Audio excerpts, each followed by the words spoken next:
Shalom dan selamat sejahtera. Hari ini saya nak mulakan siri My Spiritual Journey berlandaskan Galatia 5:22 hingga 23 mengenai hidup buah roh. Mari kita membaca firman dalam Galatia 5:22 hingga 23 ya. Tetapi buah roh ialah kasih, sukacita, damai sejahtera, kesabaran, kemurahan, kebaikan, kesetiaan, kelemah lembutan, penguasaan diri. Tidak ada hukum yang menentang hal-hal itu.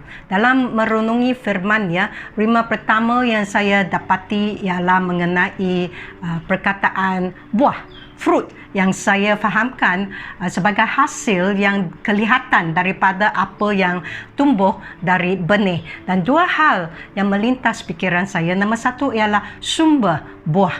Galatia 5:22 mengatakan tentang buah roh, iaitu buah yang datang daripada roh. Maka itu bererti untuk saya segala yang disenaraikan dalam firman itu tidak keluar daripada manusia. Kita tidak boleh menghasilkan buah roh daripada sifat semula jadi daging kemanusiaan kita. Memang terdahulunya Paulus telah menulis dalam Galatia 5:16 hingga 17 membandingkan hidup menurut daging dan hidup menurut roh. Dan saya mengingati pula apa yang Yesus berfirman dalam Yohanes 15:5 hingga 6.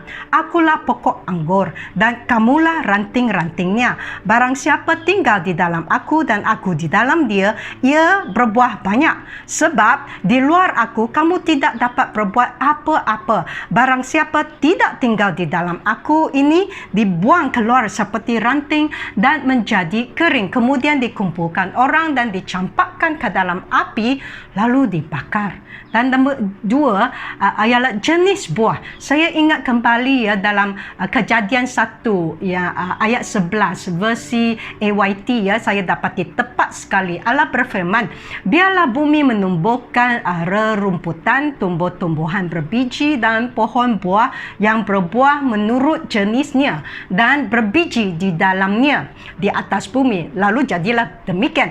Dalam bahasa Inggeris ialah fruit tree yielding fruit after its kind, iaitu hasil buah adalah menurut jenisnya. Kalau kalau kita tanam benih jagung, takkan keluar buah rambutan. Yesus mengajar ya dalam Matius 7:17. Demikian hingga 18. Demikianlah setiap pohon yang baik menghasilkan buah yang baik, sedangkan pohon yang tidak baik menghasilkan buah yang tidak baik. Tidak mungkin pohon yang baik itu menghasilkan buah yang tidak baik, ataupun pohon yang tidak baik itu menghasilkan buah yang baik. Maka saya menanyakan diri saya sendiri, kalau saya sebagai pohon, apakah buah yang kelihatan keluar daripada saya?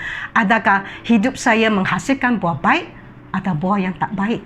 Rima seterusnya ya, mengenai ciri-ciri buah roh terdapat di 9 yang tersenarai dalam Galatia 5:22 hingga 23. Yang pertama ialah kasih, love. Perkataan yang begitu penuh erti untuk semua manusia ya. Paulus menulis dalam 1 Korintus 13:13. Demikianlah tinggal ketiga-tiga hal, iaitu iman, pengharapan dan kasih. Dan yang paling besar di antaranya ialah kasih.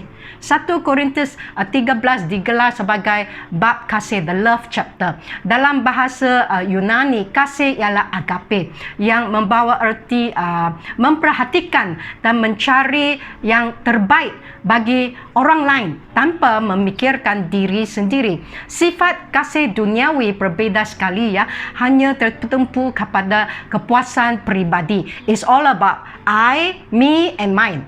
Saya, aku dan saya punya. Saya menerap 3 hal yang mengenai agape love. Nombor 1, agape love ini totally undeserved. Artinya manusia tidak layak menerimanya. Saya teringatnya masih muda lagi ya, sebelum menerima Yesus. Jujur saya kata di sini ya, dalam perhubungan dengan suami, saya yang keras kepala sangat. Apabila kami bertengkar dan jika saya yang betul, saya tidak akan berundur diri. Buat mati-mati pun boleh tahan tak bercakap dengan suami berhari-hari. I expect dia yang mengatakan sorry kepada saya. Tetapi kalau saya yang salah pula, sungguh susah untuk saya mengakui dan meminta maaf pula. Suatu kali saya terkejut apabila sudah bertengkar, saya yang salah. Tapi dia yang datang terlebih dahulu katakan sorry kepada saya. Saat itu saya sedar betapa suami saya begitu mengasihi saya. Tidak kira kesalahan saya. Dia mengambil langkah pertama memperdamaikan perhubungan kami. Begitulah kasih Yesus untuk semua umat ciptaan Allah. Agape love yang tidak memperhitungkan kesalahan kita, orang yang berdosa. Kita tidak menerima apa yang kita patut menerima, hukuman mati untuk dosa. Sebaliknya, dikaruniakan apa yang kita tidak layak menerima, hidup kekal. Semata-mata kerana kasih Yesus, agape itu yang didemonstrasikan apabila dia bergantung atas kayu salib. Sanggup menderita, bahkan mati untuk dosa saya. Dan nombor 2, agape love ini tidak akan gagal. Dalam 1 Korintus 13:8 dikatakan kasih tidak berkesudahan. Ada versi yang mengatakan tidak luput, hilang, berakhir atau lenyap. Versi Inggris, love never fails. Erti fail dalam bahasa asalnya sebenarnya ialah fall, terjatuh, tersungkur, runtuh, roboh atau tewas. Dan hati saya begitu lega sekali menyedari kebenaran bahawasanya kasih Tuhan tidak tertewas oleh apa-apa pun. Bahkan Paulus mengatakan dalam Roma 8:38 hingga 30. Tiada apa-apa pun yang dapat memisahkan kita dari kasih Allah yang ada dalam Yesus Kristus Tuhan kita. Dan nombor 3, agape love ini sempurna. Sungguh-sungguh tiada bersyarat. Kasih manusia tidak sempurna, sebaliknya banyak kali mengecewakan. Kita merana apabila kasih kita ditolak dan tidak diterima orang. Kasih manusia banyak syarat pula, bergantung kepada sama ada orang boleh memenuhi ekspektasi kita. Berbanding dengan kasih Yesus yang sempurna. Dia tidak peduli bahawa manusia bukan saja menolaknya tetapi membunuhnya. Dia tidak tunggu sehingga saya atau kita semua menjadi orang baik sebelum mengasihi kita. Memang kebenarannya kita tidak mungkin mencapai tahap kebaikan yang dikehendaki Allah. Namun Yesus mengasihi kita juga. Dan itulah yang meyakinkan dan meneguhkan hati saya bahawa saya tidak payah takut kerana ketidaksempurnaan saya. Yohanes mengatakan dalam 1 Yohanes 4:17 hingga 20. Dalam hal inilah kasih Allah sempurna di dalam kitab. Kalau kita menerima keberanian percaya pada hari penghakiman, kerana sama seperti dia, kita juga ada di dalam dunia ini. Di dalam kasih tidak ada ketakutan. Kasih yang sempurna melenyapkan ketakutan, sebab ketakutan mengandungi hukuman, dan barang siapa takut tidak sempurna di dalam kasih. Kita mengasihi kerana Allah lebih dahulu mengasihi kita.